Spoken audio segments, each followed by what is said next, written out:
All right, so today we're diving deep into the PLAB exam. That's the Professional and Linguistic Assessments Board test. If you're an international medical graduate hoping to practice in the UK, this is for you. Yeah, this is the one. We've got a really thorough guide here. It covers everything, like how the PLAB is structured, who can take it, the costs, the application process, and what your career could look like in the UK. Have a lot to cover. Yeah, and our mission, if you will, is to give you all the key details you need without completely overwhelming you with information. Exactly, just the need-to-know stuff. Okay, let's start with the basics. The General Medical Council, or GMC, is the regulatory body for doctors in the UK. Right, they're the ones who make sure patient safety is top priority. And if you got your medical degree outside the European Economic Area, or Switzerland, the standard way to get on the GMC register and work in the UK, even in the NHS, is through the PLAB exam. And getting on that register, that's non-negotiable. Nope, it's a legal requirement. Right, so the PLAB is split into two parts. First, there's PLAB 1, the Applied Knowledge Test, or AKT for short. It's a 3-hour written exam, 180 multiple-choice questions, all single best answer. So this tests the applied medical knowledge you need as a doctor at the UK Foundation Year 2 level. Exactly. It covers a lot of ground, common conditions, important ones, the urgent stuff, and even long-term care in a primary care setting. And it all aligns with the UK Medical Licensing Assessment, the MLA. I see. And the good news is you can actually take PLAB 1 at locations around the world. Yep, lots of options there. So what about the second part? That would be PLAB 2, officially called the Clinical and Professional Skills Assessment, or CPSA. Okay. But a lot of people still refer to it as an OSCE. This one's all about hands-on skills. I see. So it involves 16 different scenarios, each one about 8 minutes long. They simulate real clinical situations, like consultations, stuff you might encounter on an acute ward. It's really testing how you gather information, your technical skills, assessment skills, how you clinically manage patients, and your interpersonal skills, how you interact with people. That all makes sense. But before someone even thinks about booking these exams, what are the absolute must-haves? Right. So first things first, you've got to set up a GMC online account. Okay, so that's like the starting point. Pretty much. After that, you've got to make sure your primary medical qualification is acceptable. Meaning your medical degree, right? Yeah. Basically, it needs to be from a medical school listed in the World Directory of Medical Schools. And the GMC will verify that. Yeah, they'll check it out. Right. And then one of the big things is you need to prove you've got the English language skills. Of course, that makes sense. The usual way to do that is through the IELTS academic test. You'll need at least a 7.5 overall and a 7.0 in each of the 4 components: listening, reading, writing, speaking. All right, so pretty high standards there. Yeah, for sure. Yeah. Or you can do the OET, the Occupational English Test. Okay. For that one, you need at least a grade B in each part. So those are the 2 main options. Yeah. And again, the GMC verifies all of this before you can even book the PLAB exams. All right, so you set up your GMC online account. You've got all your ducks in a row with your qualifications and English language skills. What's next? How do you actually apply for the PLAB? It's all done online through that GMC online portal. Okay, makes sense. You submit your documents, everything's digital. Easy enough? Yep. And the GMC takes care of verifying everything. Once they give you the green light, you can go ahead and book PLAB 1. And then after you pass PLAB 1? And then you can book TLAB 2.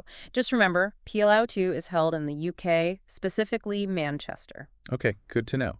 Now let's talk about the not-so-fun part, the finances. Yeah, this is where it gets real. So what are the main fees someone needs to be prepared for? Right, so as of April 1st, 2024, PLAB 1 cost 268 tenders. Okay. And that's actually going up a bit to 273 tens from April 1st, 2025. Right, so slight increase. Now, PLAB 2, that's a bit pricier. Right. It's currently $981, and that's also increasing to 998 times in April 2025. Okay, so those are the costs for the exams themselves. Yep. Then, once you've passed both exams, you'll need to pay for your full GMC registration to get your license to practice. All right, how much is that?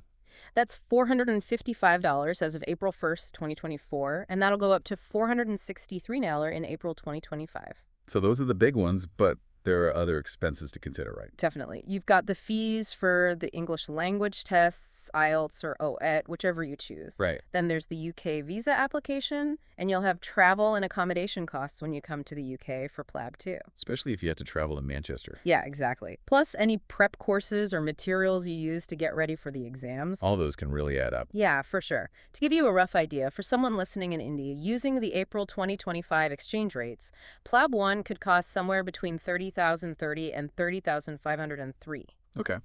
PLAB 2, we're looking at around 109,780 to 110,898, and full registration could be approximately 51,005 to 51,593. So those are just estimates. Exactly. The actual cost will depend on the exchange rate at the time. Good point. Okay, so let's say you aced both PLAB exams. What happens next? How do you actually get that GMC registration so you can start practicing? Well, there are a couple of different pathways you can take. Okay, If you haven't done a formal internship, you might be able to get provisional registration. I see. This lets you work in approved foundation year 1 positions in the UK, but under supervision. Okay, Now, if you have completed an internship, you can usually apply for full registration. makes sense. And that allows you to work more independently in roles that are equivalent to F2 and beyond. So what does the career landscape look like within the NHS once you've got that full registration? Oh, the NHS is huge, massive organization. There are tons of opportunities in all sorts of medical specialties. Yeah. The typical route is to start with a 2-year foundation program, Okay, and then you move into specialty training in your chosen area. so lots of choices. Oh yeah, you could specialize in anything from cardiology, surgery, general practice, psychiatry, all sorts. So passing the PLA really opens up a lot of doors. It really does. It's the key to all sorts of career possibilities in the NHS. All right, let's do a quick recap for everyone listening. Sounds good.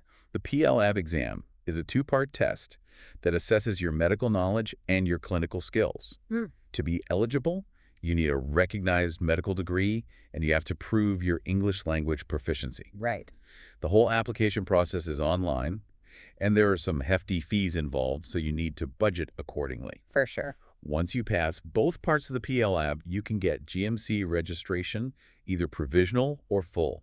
And that paves the way for a diverse range of career options within the UK's National Health Service. Absolutely. And it's important to remember those registration pathways, provisional or full, they determine what you can actually do initially in terms of practicing medicine in the UK. Right, different levels of responsibility and supervision. Exactly. And the NHS has such a wide variety of career opportunities because they cater to such a diverse population with lots of different healthcare needs. The huge system. It really is.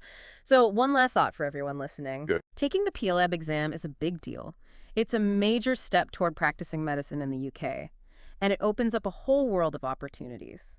For sure. So as you consider this path, think about what aspects of adapting to UK clinical practice might be most interesting or challenging for you. You know, things like how doctors communicate with patients, how multidisciplinary teams work, those kinds of specifics. What do you think might need the most attention as you embark on this journey? Yeah, that's something to really think about. Absolutely. Thanks for joining us on the deep dive, everybody. See you next time.